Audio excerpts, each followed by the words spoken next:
Alright, we are rolling. Welcome back to the podcast, everyone. I'm Chino. Today, we are not doing a quick 10-minute chat, we are doing a full 45-minute deep dive into something we cannot run away from anymore climate change. Sitting here with me are Fikri and Agni. Hey guys, glad to be here for this long session. Hi everyone, grab your coffee. This is going to be a heavy one. Let's start with the obvious. Agni, I want your take on this. I was riding the KRL train recently. I just planning a simple trip and waiting at the station felt like standing inside a literal oven. The heat doesn't feel normal anymore. It feels sharp. Are we officially boiling? We are beyond warming, Chino. We are in the boiling era. You feel it at the train station, people feel it in their houses. The baseline temperature has shifted. What used to be the hottest day of the year in the 1990s is now just a normal Tuesday. It is terrifying because we are seeing the collapse of weather patterns in real time. Unpredictable rain, extreme droughts, and heat waves that literally melt asphalt. And the worst part is the psychological impact. There is this massive wave of eco-anxiety hitting our generation. You open your phone and you see news about the ocean catching on fire or microplastic found in human blood. It makes a lot of students think, what is the point of getting a degree or building a career if the planet is dying? That is dark, but it's true. It's hard to focus on your midterms when you feel like the world is ending. Exactly. But disappearance is not a strategy. We have to dissect the problem. We can't just panic. We need to understand the mechanics of why the earth is breaking down. And factories with big chimneys. But I want to talk about something invisible. Fikri, you and I are in the chat space. People think the internet is a magical cloud that has no physical form. Tell them the truth. Physical computers sitting in giant warehouses called data centers. And they are hungry. They consume electricity 24 hours a day. Not just to run the servers, but to cool them down. If the AC stops, the server melt in minutes. And where does that electricity come from? Mostly coal, burning dirty fossil fuels.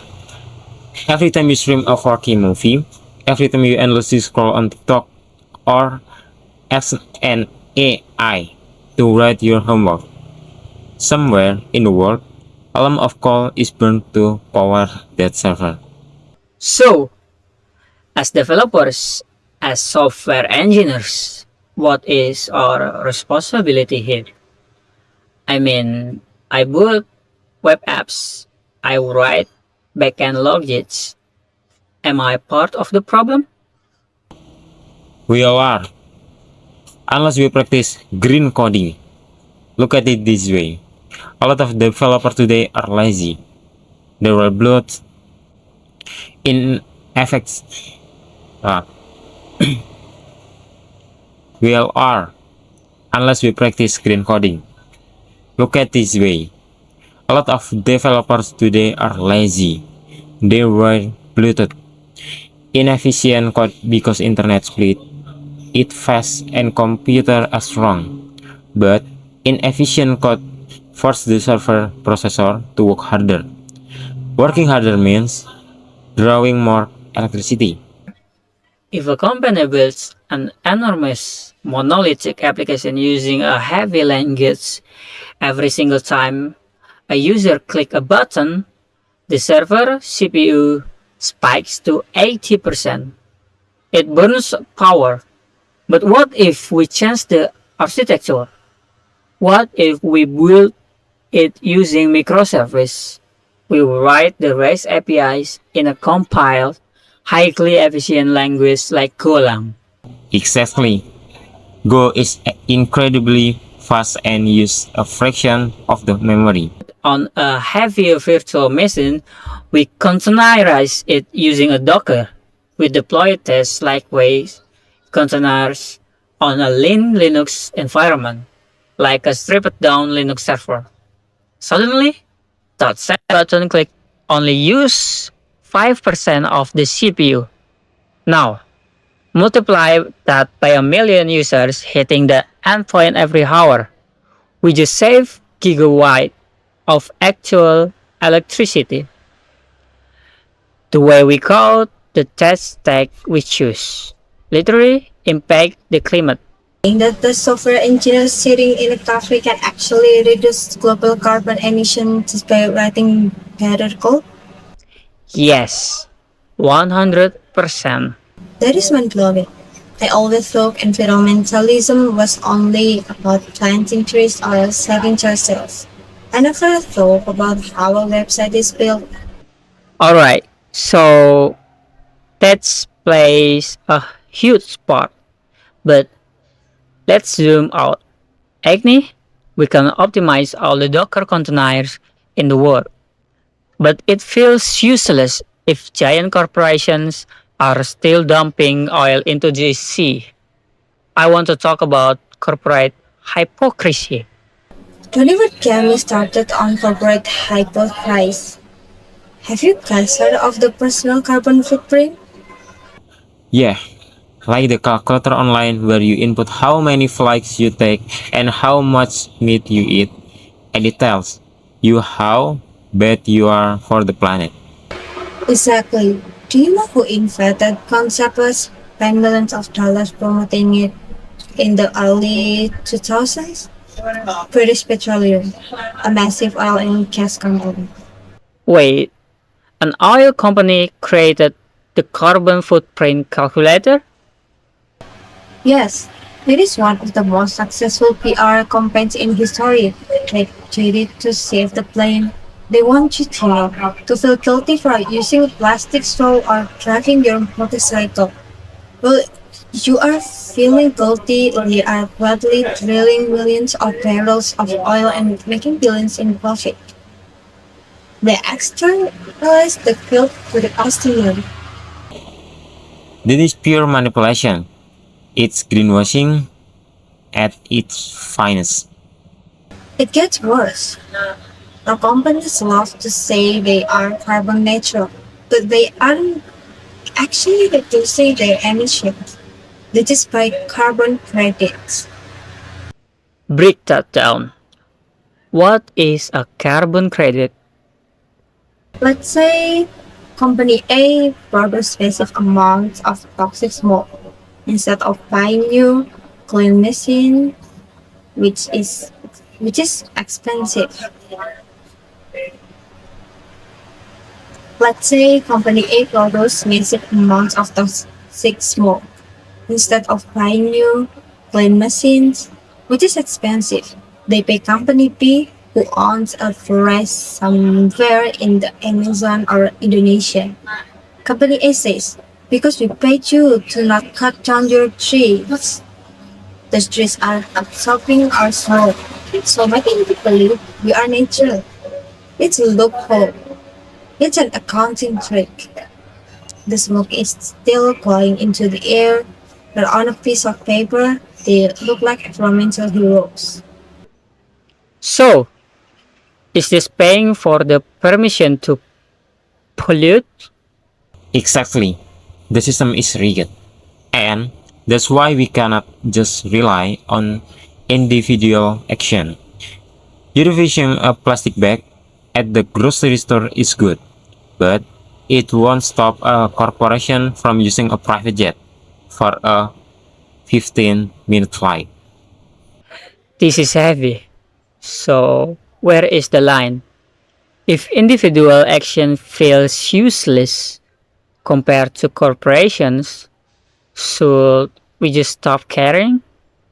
Should I just leave the AC on all day and throw my trash in the river?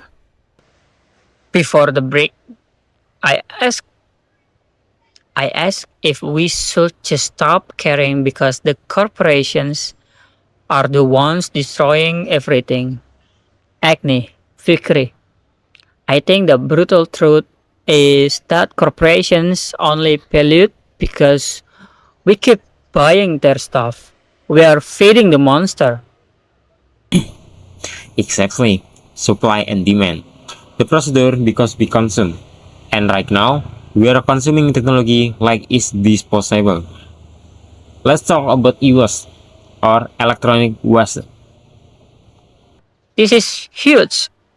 Every year, Apple, Samsung, everyone release a new phone.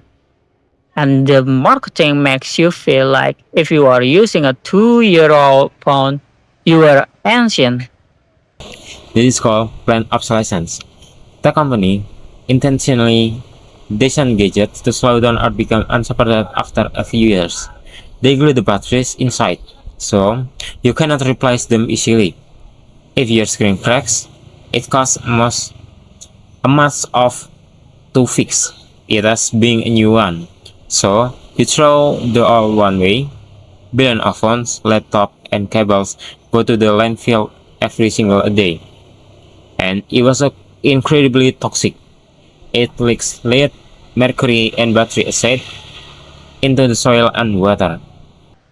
This hits close to home for me because as a developer, you always want a fast machine, but honestly, you don't always need to buy a brand new expensive laptop just because yours is getting slow. People throw away perfectly good hardware just because Windows gets bloated and heavy. So what do you do instead? You wipe it clean. You install our lightweight operating system. I use Linux Mint for my daily development. It brings old laptops back to life. It runs smoothly on hardware from 5 years ago. You can write code, spin up Docker containers, and build complex applications without buying a $2,000 machine. Extending the life of your laptop by just 3 or 4 years is one of the most effective ways to cut your personal carbon footprint. I love that. It's about taking control back from the companies. Stop letting them tell you when to buy new things. It's what is broken, update the RAM, change the OS, just don't throw it in the trash. So that's the ted's hardware side. But Agni, that's also created a new kind of consumer monster, e-commerce. Oh, the add to cart therapy? Yes, the internet made buying things too easy. You are just about to call it a second at 2 a.m. So you open the app, scroll, find a cheap t-shirt, and press buy. 3 days later, a plastic wrap package arrives at your door. And half the time, we don't even really want the item. It just gives us a dopamine hit. Exactly. And this whole fast fashion. Brands are churning out thousands of new clothing designs every single week. Because it's so cheap, the quality is garbage. US in twice, it's shanks or thieves, and then what? We throw it away. But people say, hey, I didn't my old clothes. There is a myth. The reality is most donate clothes end up in massive landfill in Africa or South America. They are literally mountains of cheap clothes rotting in the sun, leaking synthetic trash into rivers. Fashion relies on exploiting cheap labor and exploiting the art. And then there's the packaging. Every single tiny item we buy online is shipped in layers of single-use plastic. We are throwing in plastic just for the convenience of free shipping. It's a brutal cycle. you buy a cheap shirt to feel good. The shirt destroys a river in another country. It arrives in plastic that will outlive your grandchildren, and then you throw the shirt away a month later. When you say it out loud, it sounds insane. Because it is insane, We have normalized an insane lifestyle. Okay, I want to tackle one more big debate before we wrap up. The government and billionaires are telling us that the ultimate solution to climate change is buying electric vehicles. If we all drive Teslas or electric motorbikes, the world is safe. Fikri, is this the truth or another greenwashing lie? It is a half truth. Yes, an EV does not have an exhaust pipe. It doesn't pump smoke directly into the street, but you have to look at the entire supply chain. What does an EV run on? A massive lithium-ion battery. Do you know what it takes to build a dead battery? Mining, a lot of mining. Massive, destructive mining, especially for nickel. We are seeing entire forests and coastal ecosystem destroyed just to extract nickel from these batteries. And second, how do you charge the car? If you plug your EV into a grid that is powered by a coal plant, you are just shifting the pollution from the street to the power plant. You are driving a coal power car. Thank you. I have been saying this. EVs are designed to save the car industry, not to save the planet. They want us to keep buying cars.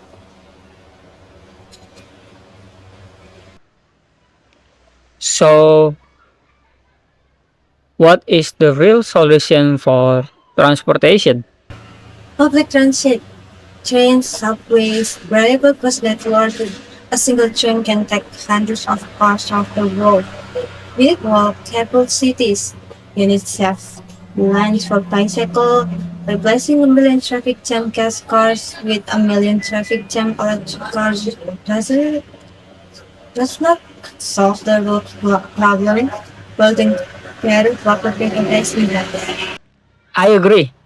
When I take the KRL train, yes, sometimes it's crowded and hot, but it is so much more efficient than sitting alone in a car burning gas for 2 hours in traffic. The infrastructure just needs to get better. Man, look at the time. We are hitting the 45-minute mark. This has been an absolute marathon, but a necessary one. We've talked about the eco anxiety, green coding, corporate hypocrisy, fast fashion, and the AV debate. It's a lot of process. It is. So, to close this out, I want to give our viewer something actionable. If a university student is watching this right now, what is the brutally honest advice you can give them? Agni, you first.